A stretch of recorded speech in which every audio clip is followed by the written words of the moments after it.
There's something strange about modern spirituality, not in an obvious way, not in a way that jumps out immediately. It's subtle. You'll hear endless conversations about awakening, about alignment, about remembering who you really are, but almost no one talks about discipline. And the absence is interesting because transformation in every other domain of life demands structure. Training does, skill does, mastery does. Yet somehow when it comes to inner work, discipline is treated like an optional add-on, or worse, something outdated. Everyone wants transformation. Very few want structure. And if you've spent any real time in spiritual spaces, you've probably felt this tension already, a sense that something important has been quietly removed, even if no one can quite name what it is. What's even more interesting is this wasn't always the case. So the question becomes, when did inner work stop requiring effort, and why did we decide that was progress? Here's the truth at the heart of it. Modern spirituality avoids discipline because discipline reveals the self. And when I say reveals the self, I don't mean some mystical, glowing version of you. I mean the real, unfiltered version, the part that's uncomfortable, resistant, and inconsistent. The part that isn't polished, Instagram ready, or even willing to show up without a push. Discipline doesn't hide this. It doesn't massage it or decorate it with affirmations. It exposes it. Think about it this way. When you commit to a daily practice, sitting in meditation, writing honestly about yourself, or showing up for physical training, you don't immediately encounter bliss. You encounter resistance. Your mind complains. Your body protests. Your ego whispers excuses. And if you can persist through that friction, you begin to see patterns in your own behavior. You see the ways you avoid responsibility, the small compromises you make, the stories you tell yourself to feel comfortable. That's what discipline reveals. It's not shameful, it's not some sort of punishment, it's visibility, it's clarity, it is the truth. It's why modern spirituality shies away from it, because confronting these patterns is uncomfortable. And this isn't just philosophy. Psychology calls this self-regulation. It's the ability to notice impulses, delay gratification, and observe your own behavior. Even simple practices of consistency train your attention and over time reduce the brain's reliance on novelty-seeking dopamine loops, the constant chase for quick spiritual hits that feel good but don't change anything. Discipline is not about punishing yourself. It's about removing the noise long enough to see what's actually there. And the part modern spirituality quietly avoids, the friction, the resistance, the true reflection of the self, is exactly where growth begins. Let's look at two very different approaches to spiritual growth. The first is what I call comfort-based spirituality. This is the path most people are familiar with today. It's affirmations, guided meditations that promise instant calm, or the endless scroll of inspirational quotes that make you feel understood. It's identity-based awakening, where you are encouraged to believe that you are already enlightened, that you are already aligned, simply by feeling the right way or resonating with the right idea. And there's nothing wrong with it. It's appealing. It feels good immediately. You listen, you resonate, you feel understood. But here's the thing. Comfort-based spirituality asks very little of you beyond attention and belief. It rarely confronts resistance. It rarely asks you to persist through discomfort. Now consider effort-based inner work. The path is quieter. It feels neutral at first. It doesn't promise bliss.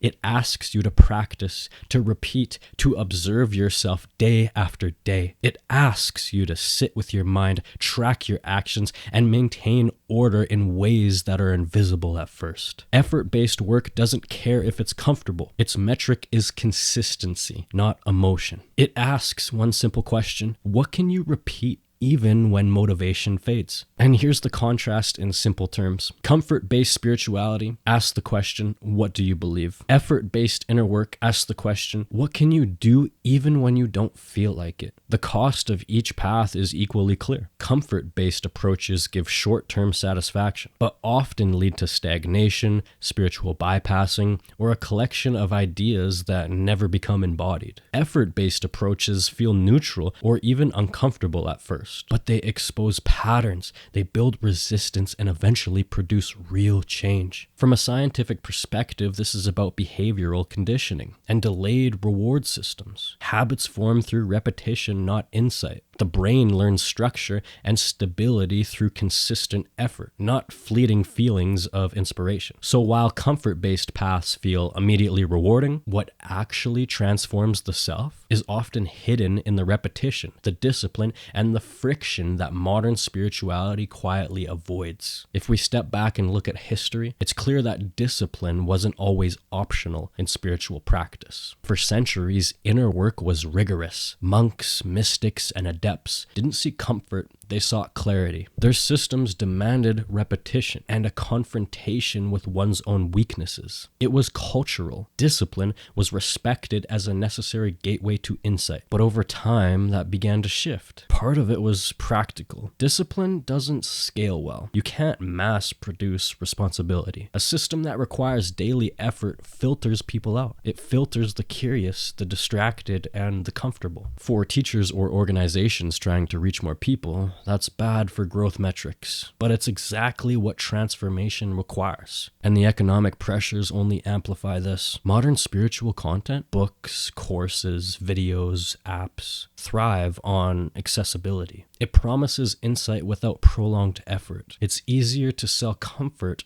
than consistency. You can monetize engagement more effectively when the path feels immediate. Repetition and friction don't sell. They demand attention and accountability that few want to pay for. The psychological element is even more subtle. Discipline doesn't let you hide from yourself. It confronts your ego, your excuses, the stories you tell to feel good about progress. And most people unconsciously avoid confrontation with their own patterns. The human brain naturally prefers frameworks that affirm identity rather than challenge behavior, a kind of self-serving bias built into our thinking. It's easier to resonate with a belief than it is to test it against daily effort. So culturally, economically, and psychologically, discipline quietly disappeared from the mainstream. Not because it's unnecessary and not because it's wrong, but because it's inconvenient, uncomfortable, and unprofitable for the systems built to deliver it in bite-sized, palatable forms. Let's take a closer look at a system many consider legendary, Franz Bardon's work. Now, I'm not here to pedestalize him, nor am I here to gatekeep.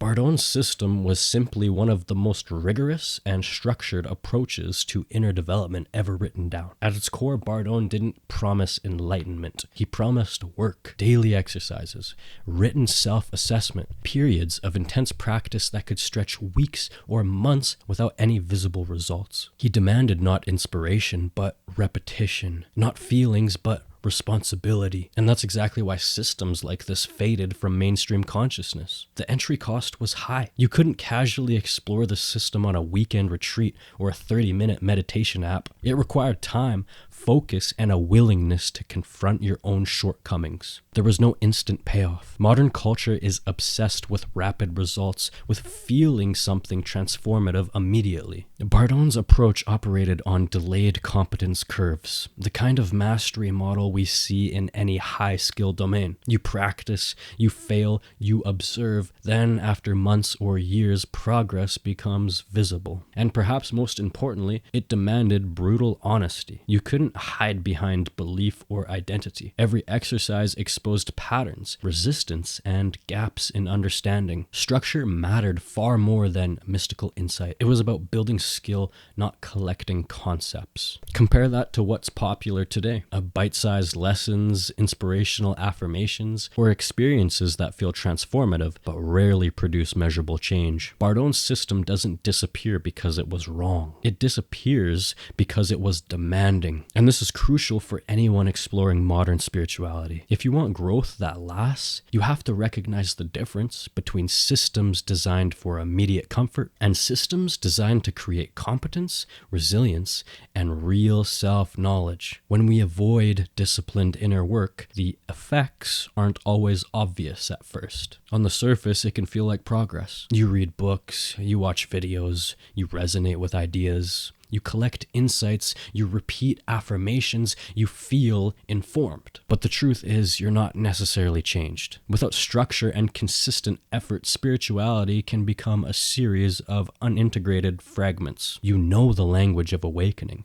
but you haven't met the parts of yourself that resist it. You can talk about transformation, but the patterns in your mind and behavior remain intact. This is what psychologists call spiritual bypassing, using spiritual ideas or practices to avoid unresolved emotions, personal responsibility, or inner friction. You might feel elevated, but underneath the same habits, excuses, and identity-based defenses quietly persist. The danger is subtle. You start collecting ideas instead of developing capacity. You measure progress by how inspired you feel rather than by what you can consistently do. And eventually, spirituality becomes entertainment rather than a tool for self-knowledge. Mechanically, this happens because your brain reinforces identity loops. You feel like a spiritual person, so you seek confirmation of that identity rather than challenging yourself to practice. Belief without order becomes a feedback loop. Comfort masquerades as growth. The recognition here isn't shaming, it's simply an observation. Avoiding discipline doesn't make you lazy or bad, it makes your inner development incomplete. And incomplete development is invisible until the friction inevitably returns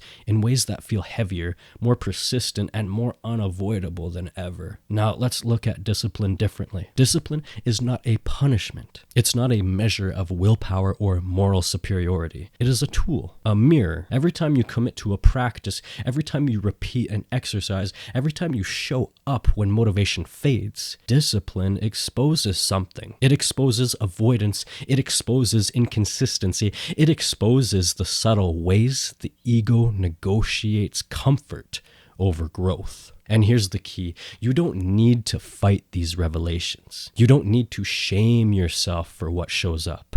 Discipline is about visibility, not force. Think about it. If you can't sit with your own mind for 10 minutes a day, that's not a failure. That's information. It tells you exactly where your attention wanders, what stories you cling to, and how you avoid facing yourself directly. Discipline trains more than the body or routine. It trains attention. Your ability to notice when you're resisting, avoiding, or rationalizing. It trains metacognition, the capacity to observe your own thought patterns without being swept away by them. This is the same mirror Bardon's systems held up for students. The daily exercises, the repeated observation, the slow, measured practice. They were all methods to make the invisible visible. When you reframe discipline this way, it stops being a burden. It becomes an instrument of self-knowledge, a quiet, impartial teacher that shows you exactly where you stand. And the more consistently you use it, the clearer the reflection becomes. Discipline is not control. It is clarity. It is the path that turns resistance into information and information into insight. When it comes to inner work, there is a choice. Some paths demand belief. You are asked to accept, to resonate,